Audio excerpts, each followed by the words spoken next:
Et tout cet été, on retrouve les 30 Glorieux sur Europe 1. Les 30 Glorieux, ce sont 30 jeunes de moins de 30 ans, aux talents prometteurs, animés par quoi? Eh bien, par la passion, par le goût d'entreprendre. Et aujourd'hui, Michel Grossior, eh bien, vous nous présentez Anne-Cécile Ratsim-Basson, qui est la créatrice d'une ligne de vêtements bien particulière, adaptée aux personnes malades ou souffrant d'invalidité. La mode, le stylisme accapare bien des pages dans les magazines. Ça fait rêver les jeunes filles, notamment. Bonjour. Bonjour. Anne-Cécile Ratsim-Basson.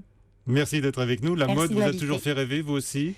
Elle m'a toujours fait rêver, oui et non, mais de loin, on va dire. D'accord. En tous les cas, vous avez décidé d'inventer un style très particulier. Oui, un style sur mesure pour accompagner tous les jeunes patients et patientes plus âgées, du bébé au senior, dans leur traitement au quotidien, vraiment adapté à toutes leurs conditions physiques, qu'on soit malade, qu'on soit valide, non-voyant, enfin vraiment toutes les personnes qui ne trouvent pas satisfaction dans l'industrie textile. D'accord, donc une mode médicale. On peut la dire médicale, mais il y a aussi des gens qui ne sont pas forcément malades, mais qui sont en mauvaise condition physique, ou en conditions physiques qui permettent de ne pas se vêtir normalement, par exemple. Donc malade et adapté, on peut dire. En fait, vous avez eu cette idée-là à partir de votre expérience personnelle, sans doute douloureuse, dont vous venez de sortir d'ailleurs. Complètement, oui, j'ai porté un cancer orthopédique de scoliose pendant une dizaine d'années. Donc en fait, 4 ans ferme et 6 ans un peu plus détendu. 4 ans ferme. Voilà.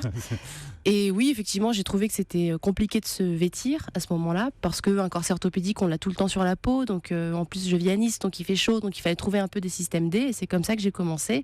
Mais j'ai commencé surtout en duo avec mon médecin traitant. C'est lui qui m'a mis le pied à l'étrier. Qui vous a suivi complètement pendant toutes ces années. Et comment est-ce que vous êtes venu à parler justement de ces vêtements adaptés à certaines pathologies? J'ai eu de la chance de tomber sur un médecin très très visionnaire qui voulait... Citons-le, le docteur Jean-Jacques Pomato, qui est donc à l'origine de l'école du dos à Nice, qui était un énorme cabinet traitant pour tous les problèmes de dos, vraiment de l'ado jusqu'au senior. Et il vous a lancé un défi? Il m'a lancé un super challenge d'inventer des vêtements adaptés au port du corset orthopédique, pour que ce soit un moteur d'acceptation de son traitement. Il faut qu'on porte le corset, parce que si on ne le porte pas, les conséquences elles sont trop graves, elles peuvent mener à une opération. Dessiné alors du coup comme vêtements? Alors des vêtements de dessous, sans couture, en lycra, dans lesquels on puisse transpirer pour supporter le corset, et des vêtements de dessus qui s'enlèvent facilement avec des zips et des aérations, et surtout des petits endroits discrets qui permettent de ne pas faire apparaître le corset. D'accord. Et vous avez aujourd'hui toute une collection? J'ai toute une collection. Pour le corset, j'ai vraiment démarré sur mesure parce que j'avais besoin de comprendre les besoins, et puis j'étais aussi face à un public adolescent, donc il fallait que je me remette dedans puisque je suis plus adolescente moi-même. Alors je le précise, vous avez tout juste 30 ans. Oui, tout à fait. Et voilà, donc il fallait que je comprenne les besoins. Donc je m'assois pendant 1 an, tous les mercredis, à une table avec chaque patiente, et poser les questions. Pourquoi tu portes pas ton corset? Qu'est-ce qui ferait que tu porterais ton corset? Et là, le déclic, c'était de faire du sur-mesure. C'était que l'ado en face de moi, ou la personne en face de moi, me dise, moi, ça va m'aider si je porte telle tenue, je serai à l'aise dans tel vêtement, ça sera confortable, ce sera joli.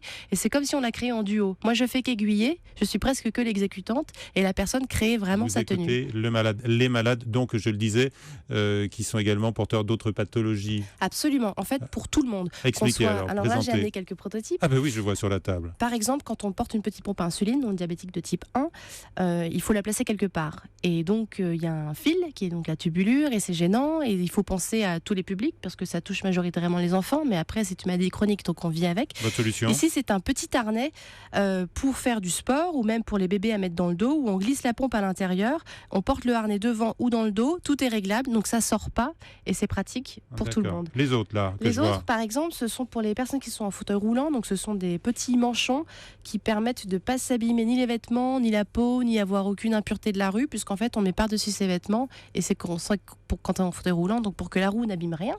Et le troisième que j'ai amené, c'est un petit manchon en néoprène pour quand on est constamment en béquille et que du coup on a super mal à la paume de la main, et c'est plus confortable et ça glisse pas. Est-ce qu'il y a une dimension esthétique dans certaines de vos créations? Absolument, c'est le trio essentiel: confort, esthétique et fonctionnalité. D'accord. Alors Anne-Cécile, vous avez déjà des clients, bien sûr, oui. Des clientes, des mamans, par exemple Marie Barbereau, qui a une petite fille de 18 mois et qui doit toujours être équipée avec 2 dispositifs médicaux, et elle raconte d'abord comment elle vous a rencontré, quel caractère et quelle qualité elle vous trouve, et puis quel apport vous êtes pour sa petite fille.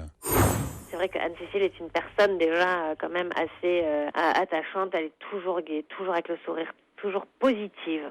Donc c'est vrai que ça aussi c'est plaisant, c'est-à-dire que je pense qu'elle recule devant rien. Quoi qu'on lui demande, elle dit oui. Moi il y a plein de fois où elle est venue même les week-ends, le dimanche, pour prendre les mesures sur Agathe. Voilà, donc c'est vrai qu'elle est toujours disponible et toujours à dire oui à tout. Donc puis avec son sourire, c'est vrai que c'est toujours agréable. On a toujours envie de la voir.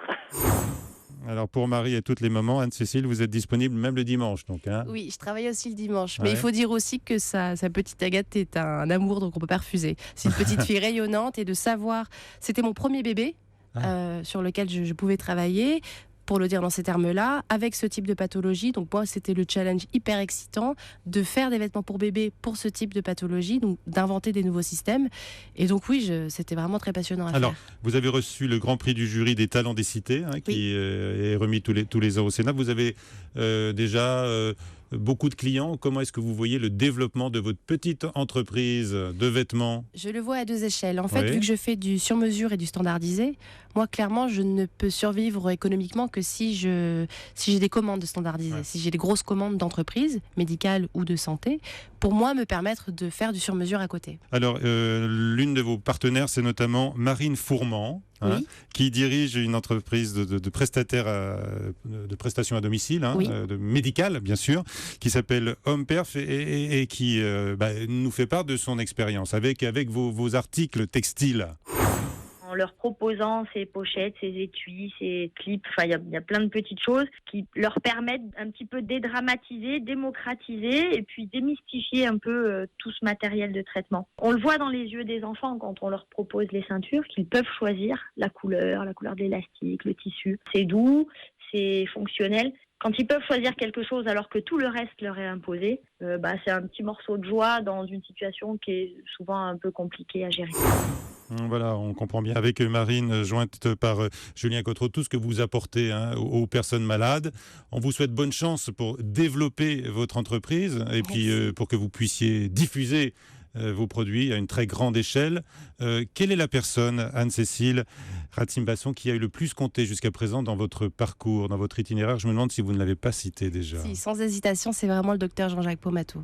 Le médecin de Nice. Le médecin qui de n'est Nice, plus là aujourd'hui. qui n'est plus là aujourd'hui, mais sans qui rien n'aurait commencé, qui m'a fait énormément confiance, puisqu'il m'a quand même prêté une salle dans son cabinet pendant près d'un an, pour que tous les mercredis je reçoive les patientes. Qui m'a boosté et qui a cru en moi tout de suite, donc c'est ma base. C'est votre base. Merci à lui et bonne chance à vous. Merci.